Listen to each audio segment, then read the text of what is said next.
পশ্চিমবঙ্গের বুকে এমন এক শান্তির ঠিকানা যেখানে প্রবেশ করলেই মন যেন অন্য এক জগতে হারিয়ে যায়। কে ছিলেন লাহিড়ী বাবা?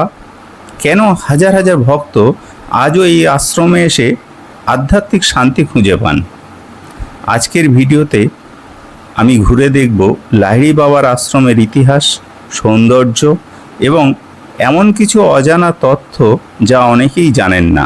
তাই ভিডিওটি অবশ্যই শেষ পর্যন্ত দেখুন।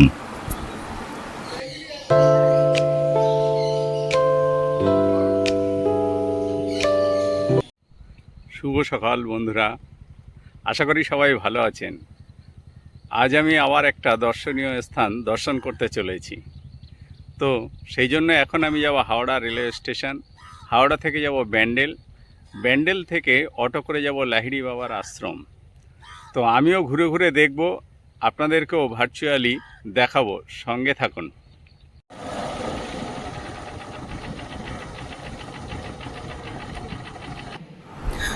এখন আমি হাওড়া থেকে ব্যান্ডেল লোকাল ট্রেন ধরলাম।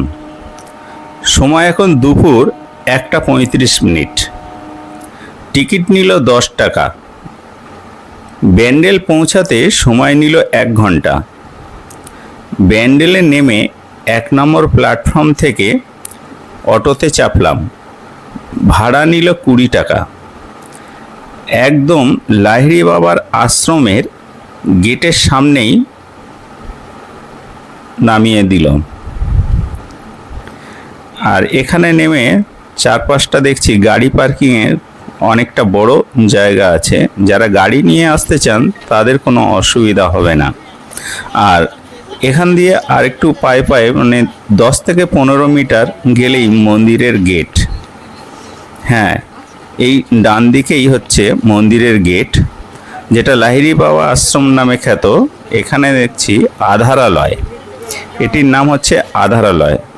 তো গেটটা এখনও খোলেনি, তাই পাশে একটু দেখলাম। এখানে লেখা আছে প্রসাদ বিতরণ কেন্দ্র। আর মন্দিরের বাইরের দেয়ালটা খুব সুন্দর করে নকশা করে তৈরি করা আছে দেখছি। ইতিমধ্যেই বিকাল 4টে বেজে গেছে, মন্দিরের গেটও খুলে দিয়েছে। তো এখন আমি প্রবেশ করব। তার আগে বলে রাখি, এখানে মন্দির গেট খোলার সময়সূচি সকালবেলা 10টা থেকে 12টা পর্যন্ত ও বিকেল 4টে থেকে 6টা পর্যন্ত। আর এই বাঁদিকে এই বোর্ডে লেখা আছে নিয়মকানুন, কিছু পোশাক বিধিনিষেধ আছে, সেইগুলো দেখে নিতে হয়। আপনারা ক্যামেরায় দেখতেই পাচ্ছেন, প্রবেশদ্বার থেকেই আশ্রমের সৌন্দর্য চোখে পড়ে। সুসজ্জিত বাগান, পরিষ্কার পরিচ্ছন্ন পরিবেশ এবং মনোমুগ্ধকর স্থাপত্য যে কাউকেই মুগ্ধ করবে। আর এখানে দুটো হাতি যেন অভ্যর্থনা জানাচ্ছে। আর ডান দিকেই শিবের মূর্তি, আর তার সামনেই জলাশয়ে একটি ফোয়ারা আছে, জলের ফোয়ারা। খুব সুন্দর লাগছে এখানে দেখছি। আর এই গেট থেকে প্রবেশ করে কংক্রিটের লম্বা রাস্তা দেখা যাচ্ছে। আর রাস্তাটা বিভিন্ন ধরনের আলপনা এঁকে সৌন্দর্যে ভরে দিয়েছে দেখছি। আর দুই দিকে বাগানও খুব অপরূপ সুন্দর। আর এই শিবের মূর্তির পাশেই ডান দিকের একটি ঘেরা জালের মধ্যে দেখছি বেশ কিছু রাজহাঁস এখানে ঘুরে বেড়াচ্ছে। এটাও দেখতে ভালোই লাগছে। তো এরপরে একটু এগিয়ে গিয়ে দেখি কি দেখা যায়। আস্তে আস্তে এগিয়ে চলতে লাগলাম।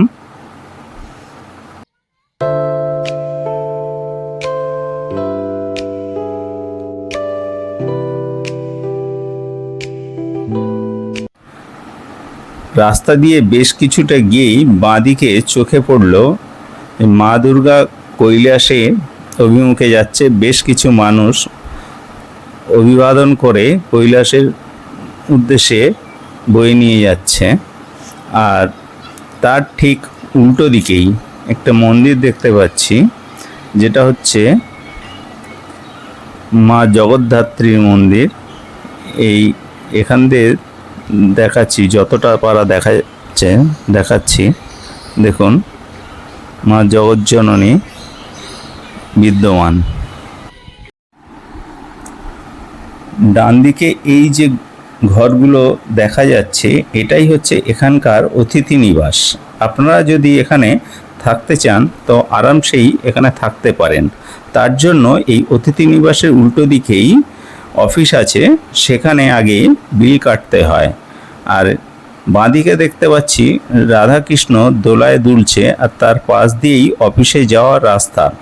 এর ভিতরে ক্যামেরা করা নিষেধ, তাই বাইরে থেকেই যতটা পারলাম দেখালাম। আর এই অফিসের পাশেই আছে বাচ্চাদের দোল খাওয়ার জন্য দোলনা তৈরি করা আছে, আর তার পাশেই অনেক কিছু নকশা করা আছে। তার ঠিক পিছনেই শৌচাগারেরও ব্যবস্থা আছে। তো এবার দেখি এর আশপাশটা আর কি আছে, ঘুরে দেখা যাক এদিকটা। এবার এই যে ঘরটা দেখতে পাচ্ছি, এই ঘরের পাশ দিয়ে আরও দেখছি অনেক কিছু দেখা যাচ্ছে, সেটাই এবার দেখাবো বা আমিও দেখব। এখানে বেশ কিছু পাখিও রাখা আছে দেখছি, আর তার ঠিক উল্টো দিকেই এখানে দেখছি মুসলিম ধর্ম জন্য একটা ছোট্ট মসজিদ, আর তার ভিতরে দুটো কাবাব শরীফের ছবিও রাখা আছে। আর এর উল্টো দিকেই আছে খ্রিস্টান মানুষদের জন্য প্রভু যীশু খ্রিস্টের মূর্তি বানানো আছে, তার সাথেও আরও অনেকের মূর্তি বানানো আছে দেখছি।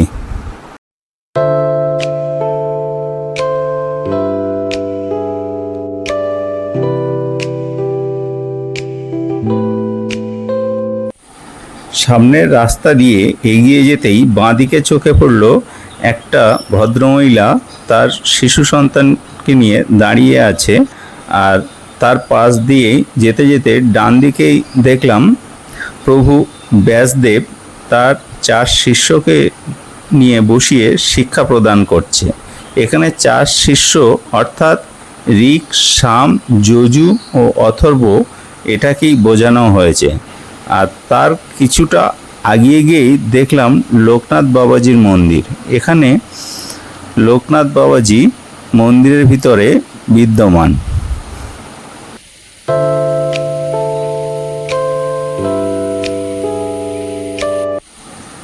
আর একটু আগিয়ে গিয়েই দেখলাম সুন্দর একটা জলের ফোয়ারা হচ্ছে, তার ভিতরে বেশ একটা সুন্দর মূর্তি বানানো আছে। আর এর পাশ দিয়েই দেখলাম নারায়ণ মূর্তি, তার 4 হাতে 4টে শঙ্খ, চক্র, গদা ও ত্রিশূল আছে।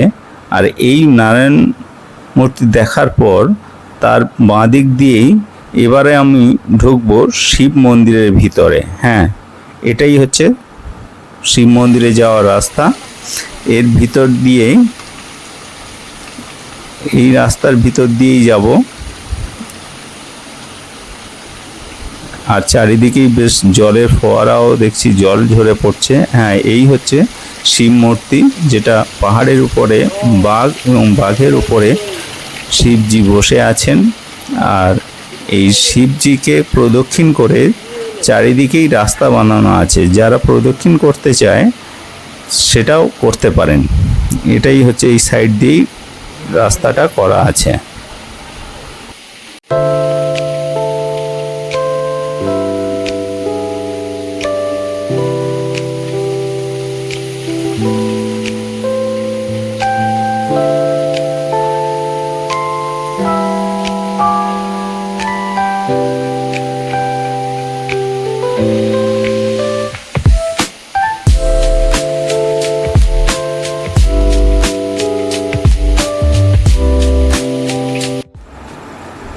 এবার মূল মন্দির দর্শন করতে যাব। তার আগে এই ডান দিকে এখানে জুতোটা রেখে যাব। এখানে জুতো রাখার জন্য নিল 2 টাকা। আর বাঁ দিকেই আছে উপাসনা কেন্দ্র, এখানে সুন্দর সুন্দর মূর্তি করা আছে।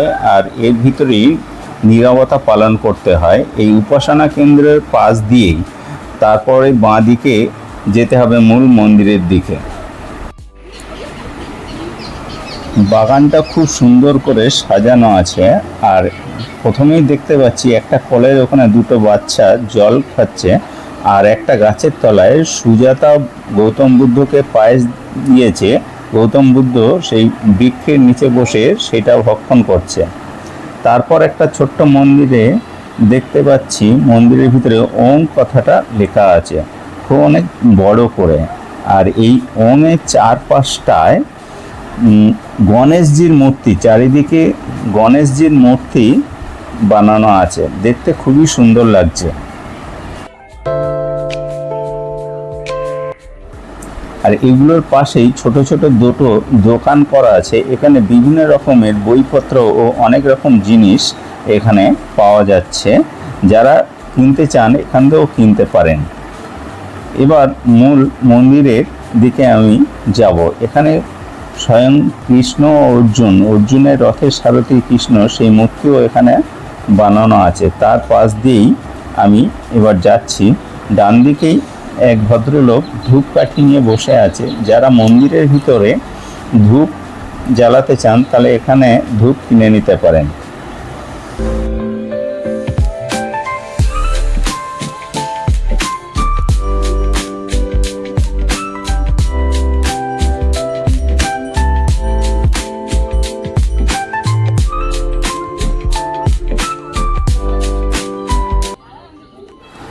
এখন আমি মূল মন্দিরের চত্বরে প্রবেশ করলাম। যেটা দেখলাম একটা জলাশয়ের উপরে মূল মন্দিরটা। আর মন্দিরটা দুই দিকে দুটো ছোট ছোট মন্দির আছে। প্রথমে ঢুকেই ডান দিকে যে ছোট মন্দিরটা দেখতে পাচ্ছি রাম, লক্ষ্মণ ও সীতা, আর তাদের পায়ের নিচেই আছে হনুমানজি।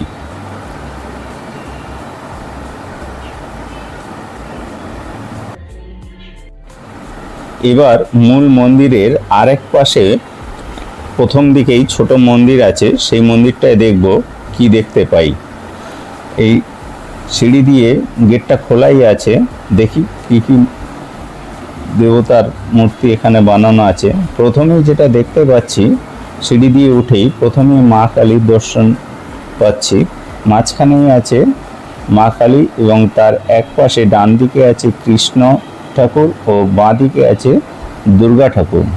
আর মা কালীর দুই পাশে আছে শ্রীরামকৃষ্ণ আর সারদা মা। আর তার শ্রীরামকৃষ্ণের পাশে ডান দিকে আছে স্বামী বিবেকানন্দ।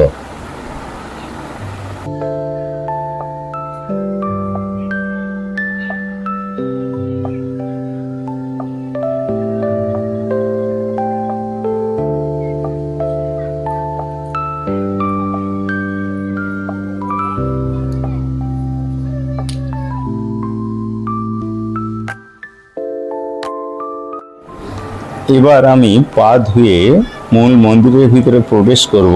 যেহেতু মন্দিরের ভিতরে ক্যামেরা করা নিষেধ, তাই যা যা দেখেছি বাইরে বেরিয়ে এসে বলছি।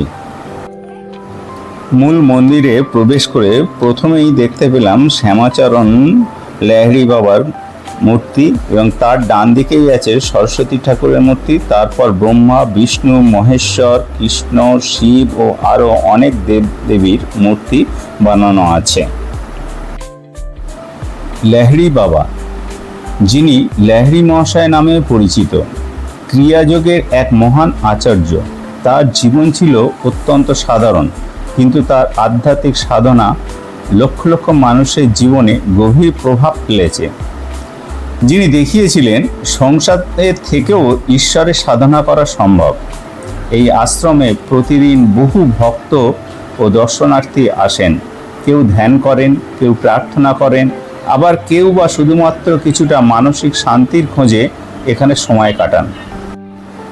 একটা মানুষ শুয়ে থাকলে যেমন তার মাথা, উদর বা মধ্যভাগ আর পা, মন্দিরটাও সেই রকম আদরেই তৈরি হয়েছে। আর আপনারা লক্ষ্য করবেন আশ্রমের প্রতিটি কোণ অত্যন্ত পরিচ্ছন্ন এবং চারপাশে সবুজ পরিবেশ মনকে শান্ত করে তোলে। শহরের ব্যস্ত জীবন থেকে কিছুটা দূরে এসে এখানে কয়েক ঘন্টা কাটালে মানসিক প্রশান্তি অনুভব করা যায়। আশ্রমের প্রধান আকর্ষণ হলো প্রার্থনা বা ধ্যানের পরিবেশ। এখানে নীরবতা বজায় রাখা হয় যাতে প্রত্যেকেই নিজের মতো করে আধ্যাত্মিক অনুশীলন করতে পারেন। যদি আপনারা পরিবার নিয়ে একটি শান্ত পরিবেশে কিছু সময় কাটাতে চান তাহলে এই আশ্রম একটি সুন্দর গন্তব্য হতে পারে। তবে এখানে আসার সময় আশ্রমের নিয়মকানুন অবশ্যই মেনে চলবেন।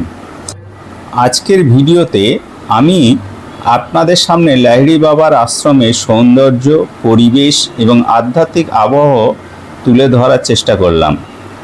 যদি ভিডিওটি আপনাদের ভালো লাগে তাহলে অবশ্যই একটি লাইক করবেন, বন্ধুদের সঙ্গে শেয়ার করবেন এবং আমার চ্যানেলটি সাবস্ক্রাইব করতে ভুলবেন না। কমেন্টে জানাবেন আপনারা কি আগে কখনো এই আশ্রমে এসেছেন। যদি এসে থাকেন তাহলে আপনার অভিজ্ঞতা আমার সঙ্গে ভাগ করে নিন। পরবর্তী ভিডিওতে আবার দেখা হবে নতুন কোনো ঐতিহাসিক, ধর্মীয় বা দর্শনীয় স্থানের গল্প নিয়ে। সবাই ভালো থাকুন, সুস্থ থাকুন। নমস্কার।